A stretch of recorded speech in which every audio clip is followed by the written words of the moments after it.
بسم اللہ الرحمن الرحیم۔ محترم ناظرین، السلام علیکم۔ ایک مرتبہ حضرت عیسیٰ بن مریم علیہ السلام کسی پہاڑ کی چوٹی سے گزر رہے تھے۔ اس وقت ابلیس ان کے پاس آیا اور اس نے ان سے کہا، روح اللہ، یہ بتاؤ کیا تمہارا خدا اس بات پر قادر ہے کہ اگر تم اس چوٹی سے نیچے گرو تو وہ تمہیں بچا سکتا ہے؟ حضرت عیسیٰ علیہ السلام نے کہا، جی ہاں، میرے رب کو یہ قدرت حاصل ہے۔ ابلیس نے کہا، یہ بات حق ہے اور آپ اپنے اس دعویٰ میں سچے ہیں تو آپ اپنے آپ کو اس پہاڑ کی چوٹی سے گرا دیں، میں دیکھتا ہوں کہ آپ کا رب آپ کو مرنے سے کیسے بچاتا ہے۔ حضرت عیسیٰ علیہ السلام نے محسوس کیا کہ شیطان لعین انہیں ناجائز وسوسہ میں مبتلا کرنا چاہتا ہے۔ انہوں نے اس سے کہا، لعین، کیا تو چاہتا ہے کہ میں اپنے رب کی آزمائش کروں؟ یہ علیحدہ بات ہے کہ مجھے اس بات کا یقین ہے کہ میرا خدا میری حفاظت کرے گا۔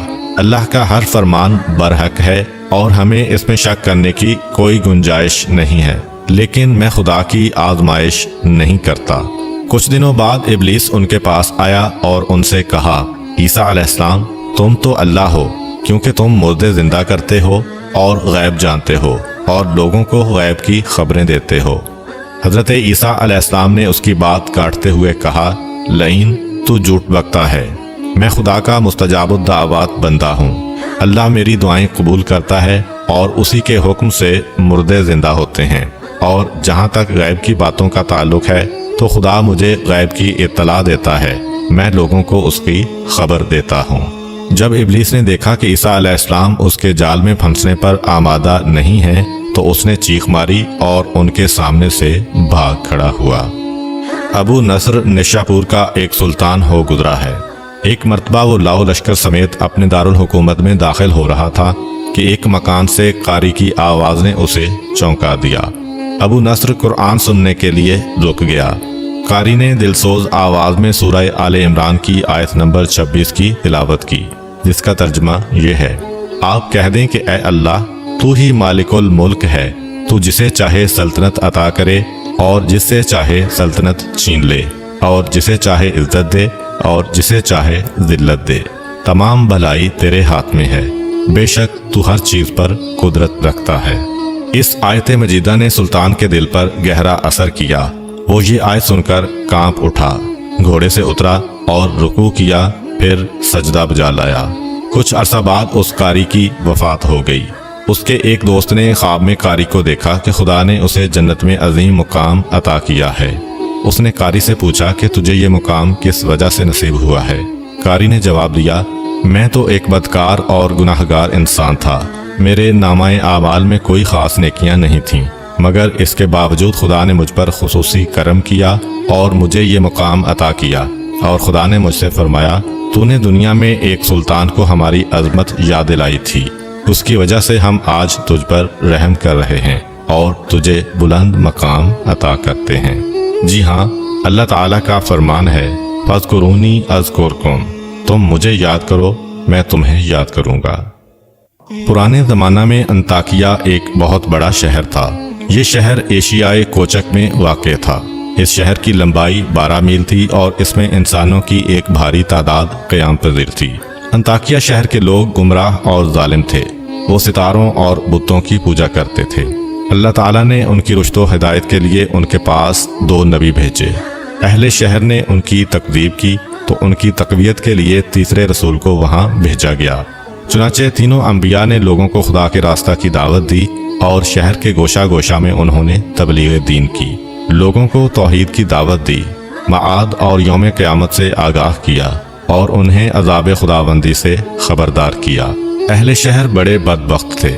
3 انبیاء کی مشترکہ تبلیغی کوششوں کا ان پر کوئی خاص اثر نہ ہوا اور پورے شہر میں صرف 40 افراد نے ہی دعوت حق کو قبول کیا۔ شہر کے دوسرے لوگوں نے تینوں انبیاء اور ان کے پیروکاروں کو پکڑ کر انہیں سخت اذیتیں دیں، اور ظلم کی انتہا یہ کی گئی کہ ان مظلوموں کی گردن میں سوراخ کر کے اس میں رسیاں ڈالی گئیں، اور شہر کے ظالم لوگ رقص بسمل سے لطف اندوز ہوئے۔ اس شہر میں ایک مرد مومن رہتا تھا جس کا نام حبیب النجار تھا۔ وہ ان انبیاء پر ایمان لایا تھا، لیکن وہ اپنے ایمان کو مخفی رکھتا تھا۔ وہ شہر میں بڑھئی کا کام کرتا تھا۔ اسے جو مزدوری ملتی تھی وہ اس کو 2 حصوں میں تقسیم کرتا تھا، ایک حصہ اپنے اہل خانہ کو کھلاتا تھا اور دوسرا حصہ غربا و مساکین میں تقسیم کرتا تھا۔ جب حبیب النجار کو اس ظلم کا پتہ چلا تو انہوں نے اپنی قوم کو تبلیغ کرتے ہوئے کہا، اے میری قوم، ان رسولوں کی پیروی کرو، ان کی اتباع کرو جو تم سے کوئی اجر نہیں مانگتے اور وہ راہ راست پر ہیں، اور میں کیوں نہ اس ذات کی بندگی کروں جس نے مجھے پیدا کیا ہے اور جس کی طرف تم سب کو پلٹ کر جانا ہے۔ کیا میں اس ذات کے علاوہ کسی کو معبود بناؤں؟ جبکہ اگر خدائے رحمان مجھے ضرر پہنچانے کا ارادہ کر لے تو ان کی شفاعت مجھے کوئی فائدہ نہیں دے سکتی اور نہ وہ مجھے چھڑا سکتے ہیں، تب تو میں صریح گمراہی میں مبتلا ہو جاؤں گا۔ میں تو تمہارے پروردگار پر ایمان لے آیا ہوں، لہٰذا میری بات سن لو۔ کیا میں اسے چھوڑ کر دوسرے معبود بنا لوں؟ حالانکہ اگر خدائے رحمان مجھے کوئی نقصان پہنچانا چاہے تو نہ ان کی شفاعت میرے کسی کام آ سکتی ہے اور نہ وہ مجھے چھڑا ہی سکتے ہیں۔ اگر میں ایسا کروں تو میں وعدے گمراہی میں مبتلا ہو جاؤں گا۔ میں تمہارے رب پر ایمان لے آیا، تم بھی میری بات مان لو۔ لیکن ظالم لوگوں نے ان کی بات پر کان نہ دھرے اور ان کی نصیحت سن کر خواب غفلت سے بیدار نہ ہوئے، بلکہ ظالم درندے یکدم اس پر ٹوٹ پڑے اور بیچارے کو اتنا مارا کہ اس کی آنتیں باہر نکل آئیں۔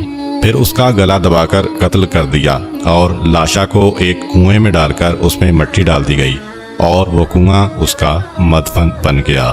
بعض روایات کے مطابق ظالموں نے اسے پکڑ کر آری سے 2 حصوں میں تقسیم کیا تھا۔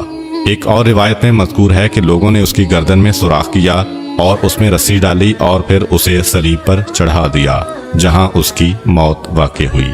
حبیب النجار کو موت سے قبل انبیاء دکھائی دیے تو اس نے یہ آخری الفاظ کہے، میں تمہارے رب پر ایمان لایا ہوں، میرے گواہ رہنا۔ اس کے بعد اس کی روح قبض عنصری سے پرواز کر گئی۔ اللہ تعالیٰ نے اس کی قربانی کو قبول کیا اور اسے عظیم ثواب دیا۔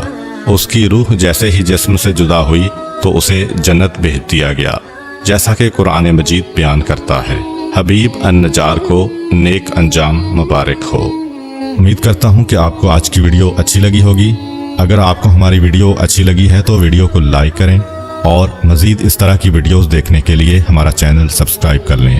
ملتے ہیں نیکسٹ ویڈیو میں، اجازت دیجیے، اللہ حافظ۔